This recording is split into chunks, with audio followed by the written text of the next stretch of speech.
All right, Nick, let's talk about Coach Prime and the Colorado Buffs. There's a lot of great news going around in Colorado. And lately, Nick, there's an even bigger story on the horizon that I think was a huge move for Colorado, showing that Coach Prime has once again gotten himself on top of not only the recruits, but potentially a huge coaching staff move as well. Yeah, Miles. Coach Prime has made a lot of big moves already this offseason, but I think this potentially may be his smartest, or at least will have a high impact going forward. I know you dug up the report there specifically, but before we get into that, Buffs fans got a question for you guys to answer, as always, in the comment section below.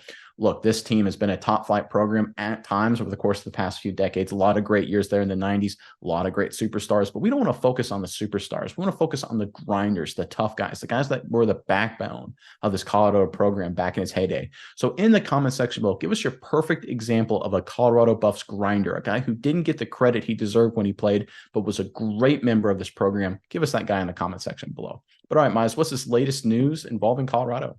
Yeah, Nick, all the Colorado fans, I've heard the buzz around the media sphere. Everyone's really excited for the potential hiring of new assistant head coach Pat Shurmur. Coach Prime looks as if he's going to bring him on board, and I think this is going to be a really huge move for the program, Nick. Let's get into the article here right now. This is on Total Pro Sports. This is where the article is from. It says Deion Sanders is set to make a major hire for Colorado as he readies himself for his first season in charge. According to Carl Reed Jr. of 24/7 Sports, veteran coach Pat Shurmur will join Coach Prime's coaching staff as an analyst and has been on campus in Boulder all week familiarizing himself with the program.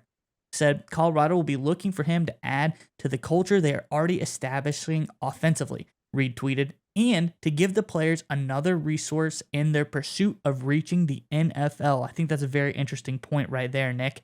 This is pretty significant as Shurmur has over 20 years of experience working in the NFL. He was the Denver Broncos offensive coordinator from 2020-2021. Prior to that, he was the New York Giants head coach. Nick, there's also one other point I want to bring up is that in 2017, this guy was the AP NFL Assistant Coach of the Year during his stint with the Minnesota Vikings as their offensive coordinator. So another feather in his hat as well. I think this guy is a true offensive genius to bring on to Colorado to help. Shows Coach Prime is surrounding himself by some of the best coaches, a move that he picked up, I'm sure, from some of the other great coaches in college football. You look at the Coach Sabins, the Coach Dabo Sweeney, Kirby Smart even has a lot of great coaches over there in Georgia. But Coach Prime making Colorado look like one of the powerhouses in all of college football. I want to know, though, Nick, what do you think about this move and what does it mean for the program? So there's two big points, right? And you kind of touched on both of those briefly, but we talked about it earlier this offseason when Ken Wisenhunt joined the Alabama Crimson Tide as an assistant head coach, kind of offensive analyst kind of role. And that's exactly what you're seeing here from Pat Shurmur. You had Ohio State, former Miami Dolphins head coach Joe Philbin. Ryan Day brought him into the fold for a very similar kind of situation as well.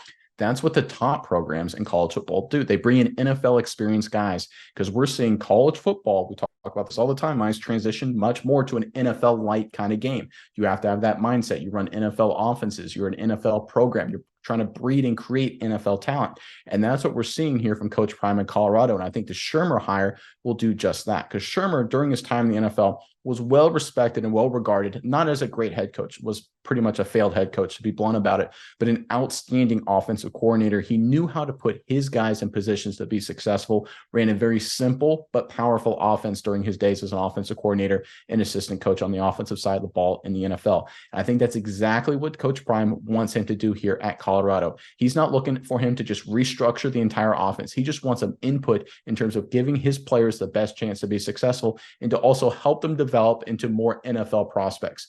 And here's the powerful part here, right, Mize? People usually transfer, these college athletes usually transfer out of programs when they feel like they don't have a chance to advance their careers. When you have a guy on your coaching staff that's literally dedicated to developing your team for NFL bodies, you're not going to want to transfer out of that because you may be at Colorado and say, well, I don't know if I'm getting enough playing time to go to the NFL. Maybe I'll transfer to Oregon State.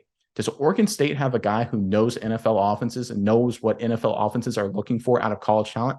No, of course not. I'm just picking on Oregon State there as an example. Colorado does. So not only will this help them develop the talent they already have, it'll help protect their talent from transferring out in the future as those opportunities arise. I think this is a great move by Coach Prime. Yeah, Nick. And in case people are wondering just how good this guy was, Nick, early 2002, he went to the Eagles, had a huge impact on a guy named Donovan McNabb with the Yep. Eagles, really prolific quarterback there. Then he goes to the Rams, a guy that was troubled by injuries, but a very talented quarterback in Sam Bradford as well. Then I talk about that season in 2017, AP NFL Assistant Coach of the Year. That was with a backup quarterback in Case Keenum at the helm of the Vikings there, because once again, Sam Bradford had gone down to injury that season. So this guy is a guru at offensive, but also the quarterback position. Deion Sanders is very familiar with their quarterback. His own son, Shurmur Sanders, looks to be very talented. But I think this guy has his fingerprint because I love this move, Nate. You look at all the top teams in the country, they're getting really great quarterbacks to come to their schools. Now they have a quarterback guru on staff, and if they can turn Shurmur Sanders into a top flight bona fide potential Heisman candidate, then other top quarterbacks around the country are going to start looking at Colorado and say, hey, look, just like you said, this guy knows how to make NFL talent. This guy knows how to make NFL level quarterbacks really, really well. I want to go there. I want to go to Colorado because that is when I'm going to get my shot at the big game. So not just Heisman candidate, right? Top 10 pick, top 15 Yeah. draft picks. That's an advantage that the Alabamas and the Ohio States and the Clemsons to a certain extent have, right? You get a quarterback there, like, oh, you have a chance to be a number one overall pick potentially. Or if you look at Alabama, obviously CJ Stroud with Ohio State, Bryce Young with Alabama, the top two picks, right? That's exactly what Colorado under Coach Prime is trying to do. That's how you beat back against that, is you bring in a guy to develop top 10, top 5 picks, in this case, his own son, Sanders, and you can do that, and that'll build a strong recruiting pipeline going forward. It'll allow them to compete for those 5 stars, like a Dylan Raiola who went to Georgia, Aaron Noland at Ohio State, Sadine going to Alabama, for example. So it'll allow you to compete and potentially get those guys in the future.